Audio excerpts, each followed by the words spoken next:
Je dois vous expliquer qui j'étais pour que vous compreniez pourquoi j'étais si calme. Henri Dubois, 61 ans, directeur de l'ingénierie des procédés chez Meridian Industries France. J'ai rejoint cette entreprise le 3 janvier 1984. J'avais 21 ans. Je venais de passer 4 années à l'école centrale de Lyon. Je venais d'un petit village en Isère. Et je tenais une offre d'emploi comme si c'était un billet de loterie gagnant. Parce que c'en était un. Meridian Industries à l'époque était une petite entreprise familiale. 80 employés exactement. Juste des composants de précision pour l'industrie automobile. L'usine avait le charme décharné d'une installation des années 1960. Des tuyaux qui rouillaient, des machines qui vibraient, un système de contrôle de procédés qu'un ingénieur qualifié appellerait affectueusement une catastrophe organisée. Mais j'ai adoré ça immédiatement. J'ai adoré l'odeur de l'huile moteur et de l'acier poli. J'ai adoré le fait que tu pouvais marcher sur le sol de production et que chaque machine te racontait une histoire à travers le bruit qu'elle faisait. Au cours des premières années, j'ai redessiné les spécifications de 3 systèmes de procédés principaux. J'ai écrit des protocoles de sécurité qui ont été adoptés par d'autres usines du groupe. J'ai installé les premiers automates programmables, les Siemens S7. Mais surtout, j'ai tenu des carnets. Des vrais carnets. Du papier, de l'encre. Rien ne disparaît. 22 carnets au total, en 40 ans. Chaque modification, chaque étalonnage, chaque paramètre critique.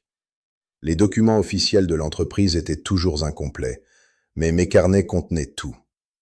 En 1994, je suis devenu le directeur de l'ingénierie des procédés.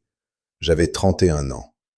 En 2024, vendredi dernier, Meridian comptait 600 employés et 310 millions d'euros de chiffre d'affaires. J'ai personnellement conçu 14 des 17 systèmes de procédés qui font actuellement fonctionner cette usine. Les 3 autres ont été conçus par des gens que j'ai formés. J'ai formé 3 générations d'ingénieurs, 37 personnes au total. Certains sont devenus directeurs ailleurs. Certains ont ouvert leurs propres entreprises. Certains m'appellent encore, même aujourd'hui, pour demander conseil. J'ai également géré la relation avec les 2 plus gros clients de Meridian. Et quand je dis « gérer », je ne veux pas dire que j'assistais à des réunions tous les trimestres. Je veux dire que je connaissais leurs procédés, leurs problèmes, leurs craintes. Je veux dire que quand quelque chose allait mal, et les choses vont toujours mal dans la fabrication de précision, c'était mon portable qui sonnait. Aérotechnique SA, basé à Grenoble. Continental Composants, basé à Chavines. 2 des 3 clients les plus importants de Meridian. Je gère ces relations depuis 1992, plus de 30 ans. Jacques Hartley, le PDG d'Aérotechnique, appelle mon portable personnel quand il a besoin que quelque chose soit fait. Pas le standard de Meridian, mon numéro direct. Depuis 28 ans. David Chen chez Continental, pareil. Ces hommes ne font pas confiance à une institution. Ils me font confiance à moi. J'ai écrit et mis à jour les protocoles de sécurité de cette usine. Le système ASOP que j'ai installé en 1996 a été utilisé comme modèle par 5 autres usines du groupe. Je suis l'ingénieur responsable nommé sur 3 certifications critiques de sécurité des procédés. Ces certifications ont été renouvelées il y a 14 mois, avec ma signature, avec mon sceau professionnel. Parce que la réglementation Seveso et les directives de la DREAL exigent un ingénieur responsable nommé qui soit qualifié et activement impliqué dans les opérations. Vous allez voir où je vais avec ça. Tout a changé il y a 20 mois. Un nouveau PDG est arrivé. Marc Vidal, 43 ans. PDG de Meridian Industries France. Capital investissement parisien. 0 expérience en fabrication. 0. Cet homme a probablement jamais tenu un outil de sa vie. Il venait du secteur du conseil financier. Il savait parler aux investisseurs. Il savait faire des présentations impressionnantes. Il savait parler de création de valeur et d'efficacité opérationnelle. Ce qu'il ne savait pas, c'était comment faire bouger une machine-outil. La première chose qu'il a faite, recruter un directeur des opérations. Daniel Petit, 34 ans. MBA de Toulouse Business School. Présentation PowerPoint impressionnante. graphique à faire pâlir un data scientist. Zéro expérience sur un sol de production. Jamais utilisé un tour. Jamais lu un schéma de procédé complet. Jamais passé une nuit à maintenir une machine en marche. Mais il parlait beaucoup. De rationalisation, d'optimisation, de nouvelles structures de valeur, d'alignement stratégique. En 6 mois, 5 ingénieurs seniors de plus de 55 ans avaient volontairement pris une retraite anticipée, où ils avaient été, comme on dit poliment, restructurés. Monsieur Barbier, qui avait 58 ans et qui gérait le projet de maintenance prédictive depuis 12 ans. Monsieur Laurent, 61 ans, automatisation et système numérique. Madame Chen, 59 ans, système de sécurité. Et quelques autres. J'ai regardé ça se passer. J'ai reconnu le schéma. C'était un schéma connu. C'était systématique. C'était comme regarder un film dont vous connaissez déjà la fin. Et j'ai réalisé quelque chose. J'étais probablement suivant sur la liste. Alors j'ai commencé à faire des plans. Jeudi dernier, à 15h30 exactement, l'assistante de Daniel envoie une invitation par calendrier. Point rapide. 16h, salle de réunion C. Pas d'ordre du jour, pas de contexte, pas de sujet. Vous savez ce que c'est quand vous le voyez. C'est ça. C'est l'invitation de la mort professionnelle. Et c'est à ce moment précis, en voyant ce message, que j'ai su avec une certitude absolue que mon moment était venu. Je n'ai apporté rien à cette réunion. Pas de documents, pas de dossier, rien. Juste moi. Mais avant d'entrer dans cette salle, je savais déjà ce que j'allais faire. Au cours des 6 mois précédents, tandis que je regardais les autres seigneurs disparaître, j'avais mis en place un plan méticuleux. La semaine précédente, j'avais finalisé les derniers détails. Vendredi matin, avant cette réunion, j'étais prêt. C'était une préparation que j'avais commencée il y a 4 mois, d'une manière qu'aucun d'eux ne pouvait voir venir. En janvier, j'avais discuté avec mon avocat, maître Arnaud Fontaine. Nous avions examiné mes carnets, les 22 carnets qui représentaient 4 décennies de documentation méthodique.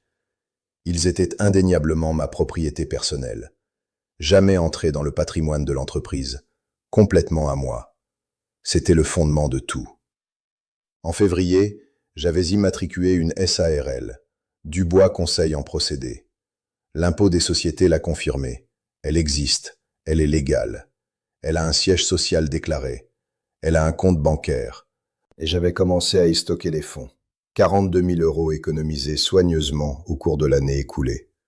De petites économies prélevées sur mon salaire de 82 000 € annuels.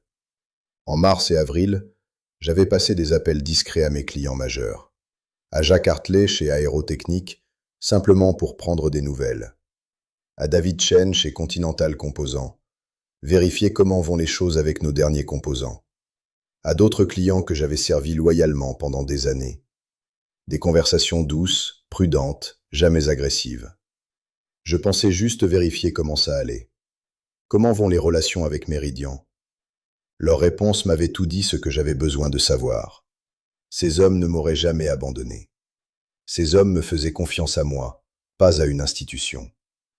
Et je m'étais imprégné des réglementations, le Céveso, l'Adréal, les protocoles ISM. Pendant 40 ans, j'avais documenté cela soigneusement dans mes carnets.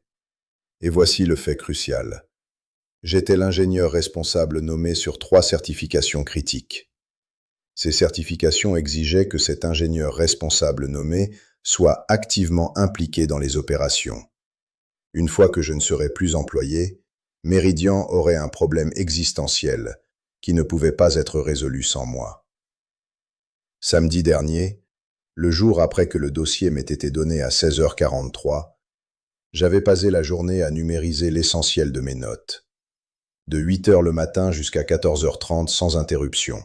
Sylvie m'avait apporté un café à 10h, une tranche de pain avec du fromage à midi. J'avais dressé une liste détaillée sur mon ordinateur portable. Sur la colonne gauche, ce que le système de documentation officielle de Meridian contient. Sur la colonne droite, ce que ces mêmes systèmes ne contiennent absolument pas. Les spécifications de conception originale de 8 systèmes de procédés critiques. l'historique complet et détaillé des modifications du système de contrôle automatisé Siemens installé en 2009, un système qui contrôle maintenant 47% de la production annuelle de Meridian. Les relevés d'étalonnage de tous les équipements de mesure critique, des valeurs de calibration obtenues chaque mois pendant 4 décennies. Les particularités opérationnelles non évidentes qui ne sont documentées nulle part.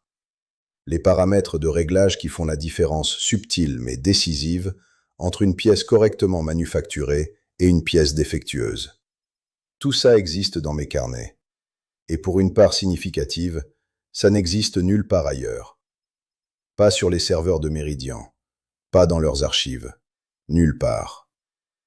À 15 heures samedi, j'avais appelé Jacques Hartley. Jacques répond toujours à mon premier appel, même un samedi après-midi. Cette fois, il avait dit quelque chose qui m'avait confirmé que la cascade était en cours. « Henri, Dieu merci, j'espérais que tu appellerais. »« Qu'est-ce qui s'est passé ?» avait demandé Jacques directement. « Tes gens disent que tu n'es plus là. » Je lui avais raconté les faits purs. Le licenciement jeudi à 15h43, l'accord de rupture, le discours de Daniel sur la valeur, la fin de 40 ans. Jacques était resté silencieux pendant peut-être 10 secondes, une éternité au téléphone. Puis, « Écoute, nous en discutons en interne depuis un moment. Tu le sais, j'en suis sûr. Notre confiance en Meridian a toujours été conditionnée à ta présence. Tu es le garant. Tu es celui qui s'assure que tout fonctionne correctement. Et maintenant, tu n'es plus là. Nous avons une situation nouvelle. Et tu as une situation nouvelle. Je dois réfléchir à ce que ça implique pour notre renouvellement de contrat le trimestre prochain. Dans 7 semaines, pour être précis. Je ne faisais pas de pitch. Je ne faisais pas de promesses. Je ne disais pas « je vais te sauver » ou « tu peux compter sur moi ».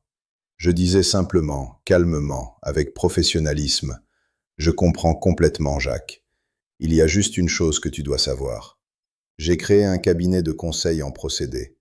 Dubois Conseil en procédé SARL. Si jamais c'est utile, je suis disponible. Envoie-moi tes coordonnées lundi matin. On va discuter, » avait dit Jacques. Samedi soir, David Chen de Continental m'avait appelé. Littéralement, il composait mon numéro personnel. C'était dimanche déjà, selon le calendrier français. Samedi-dimanche à la limite de minuit. Et David appelait. Comme si sa journée avait été interrompue par quelque chose et qu'il devait absolument parler à quelqu'un. « Henri, nous avons un problème », avait-il dit sans préambule. Puis il s'était corrigé. « Non, attends, Henri, nous avons une question. Qu'est-ce qui se passe avec Meridian ?» Continental Composant avait reçu une communication officielle, un email de Daniel Petit personnellement, indiquant que leur point de contact principal était indisponible pour le moment, et que Meridian assignerait quelqu'un d'autre à leur compte très bientôt. David était intelligent. David avait travaillé en logistique et en chaîne d'approvisionnement pendant 31 ans. David comprenait que les points de contact principaux ne deviennent pas indisponibles soudainement, pas sans raison. Je lui avais raconté la même histoire. Et j'avais fait la même suggestion professionnelle. J'ai créé un cabinet de conseil, si jamais c'est utile. Je vais parler à mon directeur lundi matin. Attends mon appel demain soir. Ou mardi matin. Nous allons trouver quelque chose, avait répondu David sans hésitation. Dimanche matin, il y avait eu un moment décisif. Le ciel était gris. Un de ces dimanches d'octobre où la pluie menace constamment, mais n'arrive jamais vraiment. Je suis resté à mon bureau pendant 14 heures. Cette fois, je ne travaillais pas sur les listes ou les coordonnées. Cette fois, je travaillais sur quelque chose de plus technique, plus crucial. J'étais revenu aux 3 certifications de sécurité des procédés.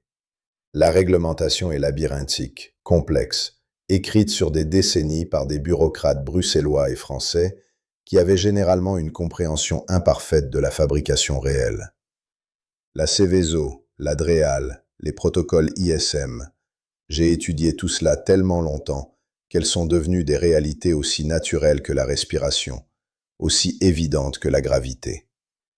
Mais j'avais documenté soigneusement cela dans mes carnets. Et voici le problème central, le problème qui change tout. Les 3 certifications qui portent mon nom qui avait été renouvelé il y a exactement 14 mois avec ma signature personnelle, avec mon sceau professionnel de l'Ordre des ingénieurs, exigent un ingénieur responsable nommé qui soit activement impliqué dans les opérations. Ces mots ne sont pas vagues, ce ne sont pas des suggestions, ce sont des exigences légales. Activement impliqué signifie présent sur le terrain, inspectant régulièrement, validant les procédés, certifiant la conformité. Cela signifie que tu ne peux pas être à la retraite. Cela signifie que tu ne peux pas être à distance. Cela signifie que tu dois être un employé actif avec accès au site. Une fois que je ne serai plus un employé de Meridian, je ne pourrai plus être ingénieur responsable nommé. Par conséquent, Meridian n'aurait plus d'ingénieur responsable nommé sur 3 de ses lignes de production les plus importantes. Par conséquent, Meridian aurait un problème existentiel qui n'existait pas vendredi à 15h59. J'avais compilé un mémo pour moi-même, pas en vue de l'envoyer, mais pour clarifier mes pensées. Je l'avais écrit soigneusement, en sachant précisément ce que cela signifiait, et quand le moment serait venu pour le déployer. Vers 18 le dimanche soir, après que Sylvie ait apporté le dîner, une simple soupe de légumes et une salade, je m'étais assis devant mon ordinateur portable. Je devais envoyer un message à Daniel. Ce message devait être formulé de manière parfaite. Je l'envoyais à 18h12 exactement. Bonjour Daniel. Je vous confirme que mon avocat, maître Arnaud Fontaine, a examiné l'accord de rupture conventionnelle. J'aimerais également vous recommander très vivement de faire vérifier par votre équipe, conformité et juridique, le statut actuel de l'ingénieur responsable nommé sur vos 3 certifications critiques de sécurité des procédés. L'audit de sécurité prévu pour mardi aurait également besoin de clarifications à ce sujet avant de pouvoir procéder en normal. Je reste disponible pour discuter d'un arrangement consultatif si vous estimez que ce serait utile. Cordialement, Henri Dubois. Dubois, conseil en procédé SARL. Je relisais ce message 3 fois. Chaque mot était précis. Je l'envoyais à 18h27. Quelques secondes plus tard, je recevais une notification. Message lu. Daniel lisait mon message quasiment immédiatement. J'imaginais le moment où il lisait « Ingénieur responsable nommé » et « Audit prévu mardi ». Je l'imaginais en train de composer le numéro de Marc Vidal. Maintenant, vendredi après-midi, je suis assis dans ma voiture, boulevard Maréchal Juin, dans le parking de Meridian Industries. Il est 16h52. Sur le siège passager, il y a un carton. Un seul carton. 40 ans de ma vie professionnelle tiennent dans un carton. Et curieusement, je ne suis pas triste. Je ne suis pas en colère. Je suis presque amusé.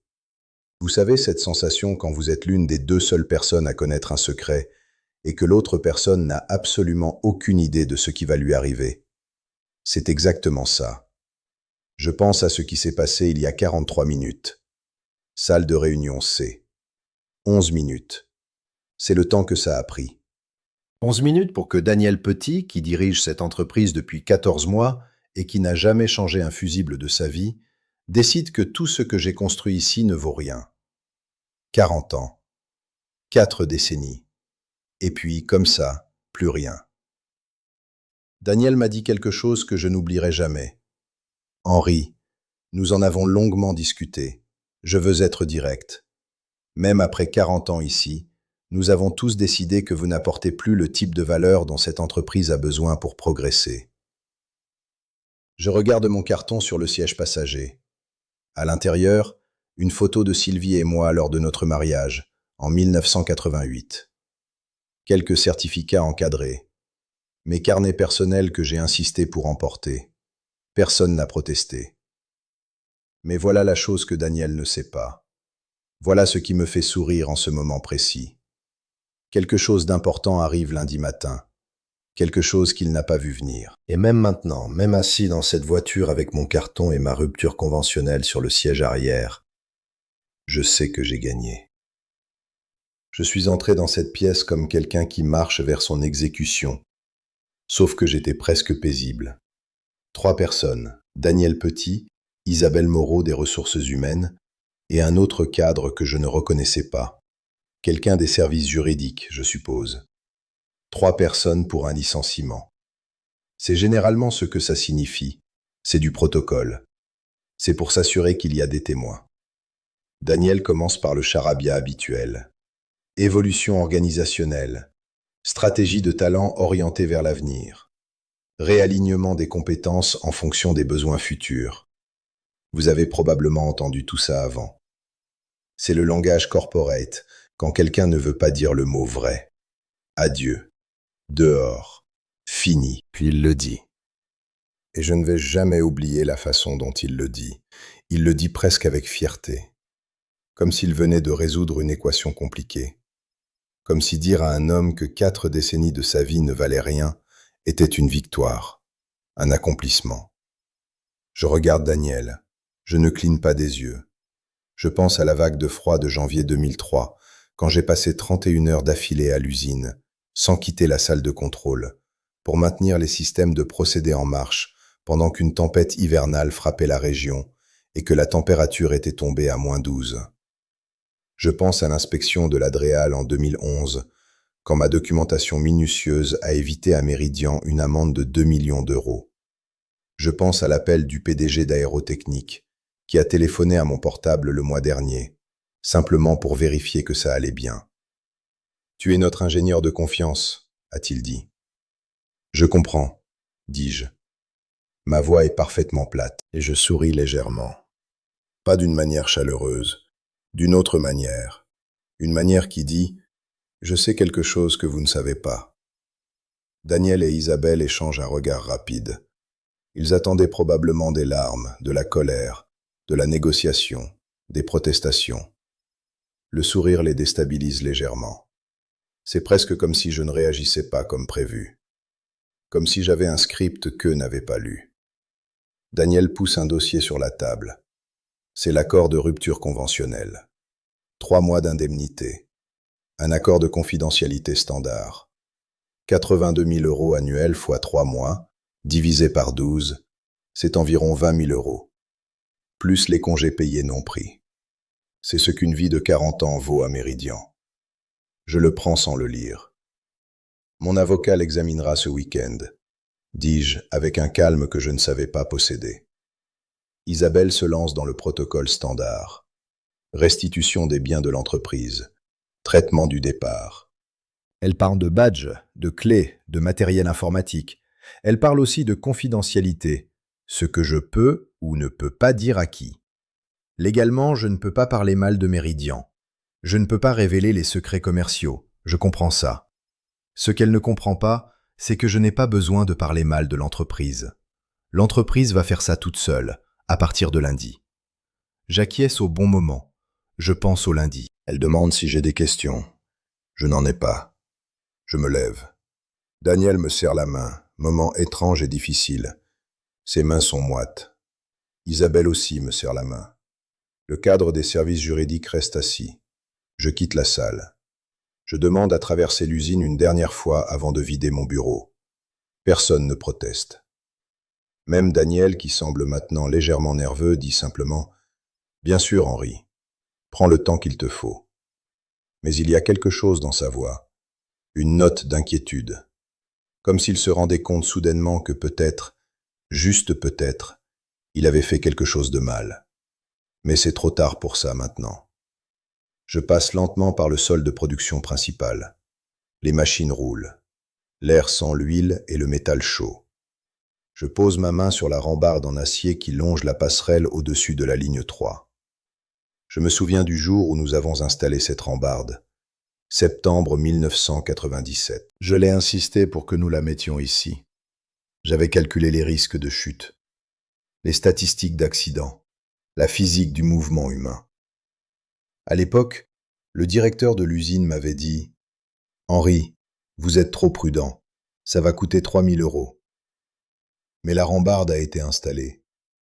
Et elle a probablement sauvé un homme en 2003 quand M. Lefebvre a glissé sur l'huile moteur. C'était une simple rambarde. Mais c'était la différence entre rentrer à la maison ou ne pas rentrer. Je vais à la cafétéria. Je me sers un café. Un vrai café, pas ce truc instantané que la machine crache. Je reste là à le boire lentement, à petites gorgées. Quelques collègues de longue date m'aperçoivent de l'autre côté de la salle. Leur visage change. Les nouvelles vont vite à Méridian. Quelqu'un parle, les autres écoutent. Monsieur Dubois vient de partir. L'ingénieur en qui tout le monde avait confiance. Je leur fais un signe de tête, simple et digne. Certains ont l'air dévastés pour moi, comme s'ils me plaignaient, comme si c'était une tragédie. Moi, je bois mon café. Je vide mon bureau en 20 minutes. Un carton. C'est tout ce que ça prend. La photo de Sylvie et moi, les certificats encadrés, quelques objets personnels. 40 ans tiennent dans un carton quand on n'a jamais été du genre à encombrer son espace. Les choses matérielles ne m'ont jamais beaucoup intéressé. C'est la connaissance, la mémoire, les relations, c'est ça qui compte. Je regarde autour de mon bureau une dernière fois. Le bureau que j'ai occupé pendant 16 ans. Puis je prends le carton et je descends les escaliers. Personne ne me dit au revoir formellement. C'est ça qui est étrange. Je m'attends à quelque chose, une reconnaissance, un remerciement, même une critique. Mais rien. Juste le silence du départ.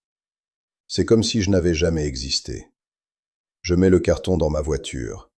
Il tient parfaitement sur le siège passager. Lundi matin arrive exactement comme prévu. À 14h02 précisément, je vois l'heure exacte sur mon téléphone, mon portable sonne. L'affichage indique « Méridian Industrie, Daniel Petit ». Sa voix a changé complètement. L'aplomb MBA a disparu comme de la brume au soleil, remplacé par quelque chose de plus proche de la panique professionnelle pure. Henri, nous avons quelques défis opérationnels inattendus ce matin. Accepterais-tu de nous aider ? Je prends un moment avant de répondre. Oui, Daniel. Mon tarif actuel est de 400 € de l'heure pour du travail consultatif sur site, avec un minimum de 4 heures. Silence complet. C'est assez élevé, Henri. Daniel, vendredi dernier, vous avez décidé formellement que ma valeur ne justifiait plus mon emploi à Méridian Industrie. Donc vous m'avez libéré pour cause d'optimisation. Maintenant, quelques jours plus tard, quelques jours seulement, vous avez besoin de moi de nouveau pour résoudre un problème que personne d'autre ne peut résoudre. Je vous la propose de nouveau à mon tarif actuel du marché. Il n'y a rien d'irrationnel là-dedans. Autre silence. Puis, je dois en parler avec Marc, rapidement. Bien sûr, je comprends. J'ai des créneaux disponibles à partir de jeudi matin. Cette semaine, je suis assez occupé par d'autres clients. Daniel raccroche. À 14h47 précisément, 45 minutes plus tard, Marc Vidal m'appelle lui-même. Marc Vidal, le PDG de Méridian. Marc Vidal qui m'a regardé de haut lors des 2 réunions brèves où nous nous sommes rencontrés. Marc Vidal qui a payé Daniel Petit pour se débarrasser de moi, pour me lancer dehors comme quelque chose sans valeur. Henri, bonjour. Nous avons une situation assez importante. Je suis au courant de la situation, Marc.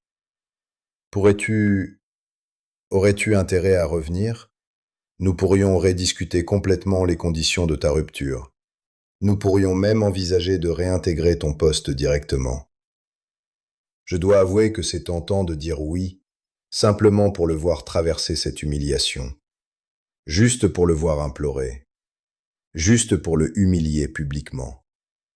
Mais je suis meilleur que ça.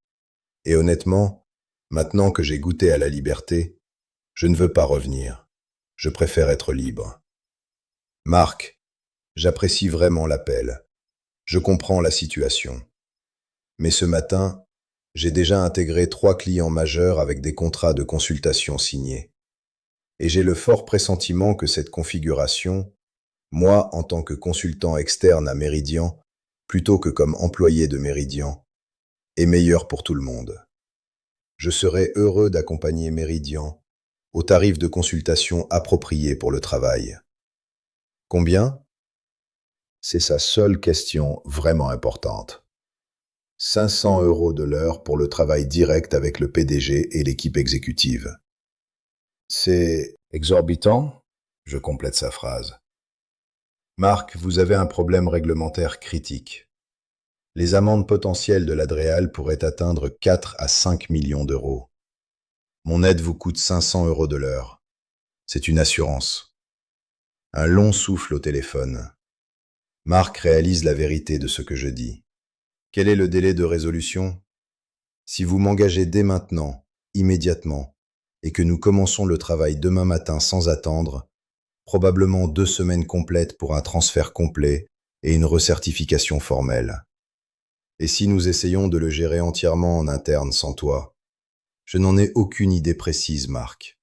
Ça ne s'est jamais produit. Mais sans quelqu'un qui comprenne vraiment le système en détail, et il n'y a probablement que 3 ou 4 personnes en France qui le comprennent vraiment, vous allez galérer. Beaucoup. Marc sait pertinemment que je suis une de ces 3 ou 4 personnes. Marc sait maintenant, complètement et inévitablement, que la décision vendredi dernier de se débarrasser de moi était une erreur monumentale.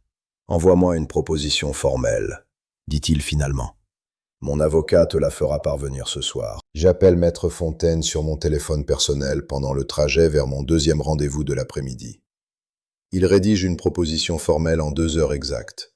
Un contrat de 500 euros de l'heure, minimum de 2 semaines de travail, avec une extension possible si nécessaire. Il l'envoie par courrier électronique à 17h45. Mardi matin, mardi 10 janvier, je reçois 3 appels qui changent ma vie financière complètement. D'abord, Marc Vidal accepte sans discussion les conditions que j'ai proposées. Contrat signé pour 16 jours minimum, commençant mercredi matin, prix total 16 000 euros. Deuxième, Jacques Hartley confirme la première facture de consultation d'aérotechnique. 4 000 euros pour les 20 heures du mois de janvier, un mois qui n'a pas encore entièrement commencé, mais c'est un engagement contractuel. Troisième, Gérald Fontaine. 3 000 euros pour 10 heures de travail préliminaire. En 24 heures, en un cycle complet depuis le dernier appel de Daniel jusqu'aux confirmations de ce matin, j'ai généré 23 000 euros de contrat. Et ce n'est que le début. C'est le premier jour. Au cours des semaines et des mois suivants, les choses se mettent en place avec précision. Je travaille pour Méridian le mercredi et le jeudi, refaisant essentiellement le travail que j'avais soigneusement documenté pendant 40 ans. Les problèmes que Daniel ne peut pas résoudre, le problème de résonance de la ligne 3, l'anomalie du système de contrôle, les incompatibilités de la ligne 4, disparaissent tous dès que j'applique la connaissance de mes carnets. La ligne 4 se remet en marche le jeudi matin. L'audit de sécurité reprend le mercredi soir, quand je présente formellement et légalement les certificats de recertification renouvelés sous mon nouveau titre de consultant senior en sécurité des procédés de Dubois Conseil en procédés. Jeudi soir, une semaine complète après mon départ volontaire, l'auditrice principale Madame Beaumont envoie son rapport officiel. Tous les systèmes de sécurité et procédés critiques sont en conformité complète avec les directives Seveso et Dreal. Daniel Petit disparaît 4 jours plus tard. Pas de démission formelle annoncée. Pas de communiqué de presse. Simplement un texto de Thomas le vendredi. Daniel n'est plus là. On pense qu'il a été licencié discrètement. Personne dans l'usine ne le regrette vraiment. Marc Vidal reste en poste à la présidence, mais avec une présentation visiblement déplaisante et défensive auprès du conseil d'administration du fonds d'investissement parisien. Explications requises et fournies à contre-cœur. Comment l'entreprise a perdu 2 de ses 3 clients les plus importants en exactement 90 jours. Comment une décision décisive et confiante de licenciement du mois dernier s'est transformée en catastrophe stratégique. Mais ce qui me plaît vraiment le plus, c'est plus simple et plus personnel. C'est que Dubois Conseil en procédé croît. Au bout de 6 mois complets, je compte 4 clients majeurs et 2 collaborateurs temps partiel, de jeunes ingénieurs que j'ai formés moi-même au fil des années. Ma marge brute est d'environ 68%. Mes revenus annuels ont augmenté de 82 000 euros à 340 000 euros. Et surtout, absolument surtout, je suis libre. Libre des réunions corporatives sans fin, libre des politiques internes, libre de choisir le travail que je veux faire, libre de refuser les clients qui ne m'intéressent pas. En dînant avec Sylvie un mercredi soir 3 mois plus tard, Elle dit quelque chose qui résume tout le voyage. Tu avais raison. Complètement raison. À propos de quoi exactement? À propos de tout. À propos de Daniel. À propos de Marc. À propos du plan entier. Tu savais ce qui allait se passer. Tu l'as vu arriver de loin. Je ne savais rien avec certitude, dis-je honnêtement, en coupant un morceau de poisson.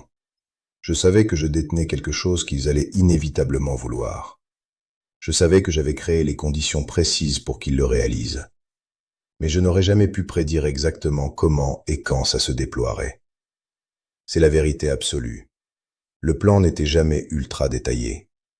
C'était une reconnaissance claire des réalités fondamentales du monde. Je détiens la connaissance qui n'existe nulle part ailleurs.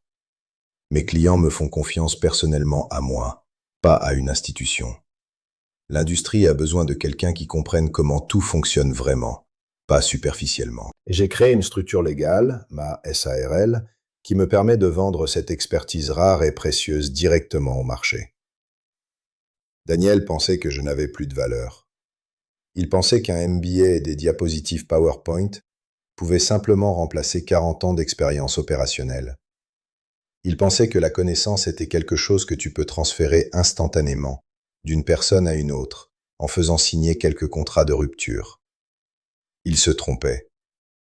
Vendredi après-midi, une semaine après mon départ professionnel, je reçois un appel d'un de mes anciens collègues directs. « Henri, tu as vu ce qui s'est passé? Tu as suivi ce chaos? » « Je sais ce qui s'est passé exactement, dis-je calmement. « Comment est-ce possible? Demande-t-il avec incrédulité dans la voix. Ça semble prédéfini, comme si tu avais orchestré chaque étape. Ce n'était pas prédéfini, dis-je avec une certaine douceur en pensant à mes 6 mois silencieux de préparation. À tous les appels discrets, à la SARL créée 4 mois avant mon départ, à la documentation méticuleuse de ce que je savais et que personne d'autre ne savait. C'était juste attendu. Voilà ce que j'ai appris en 40 ans dans cette industrie de la fabrication de précision. Les vraies réactions inévitables n'arrivent pas comme des surprises choquantes. Elles arrivent comme des inévitabilités tranquilles. Elles arrivent parce que tu comprends les structures fondamentales du monde et tu comprends précisément comment les gens réagissent quand ces structures se mettent à bouger. Daniel m'a dit vendredi après-midi à 16h que je n'apportais plus de valeur. Ça m'a fait sourire non pas d'amertume ou de satisfaction malveillante, mais de clarté, de certitude. Parce que je savais que dans 3 jours, dans une semaine, dans un mois, tout le monde comprendrait exactement à quel point il s'était trompé. Et ils l'ont compris.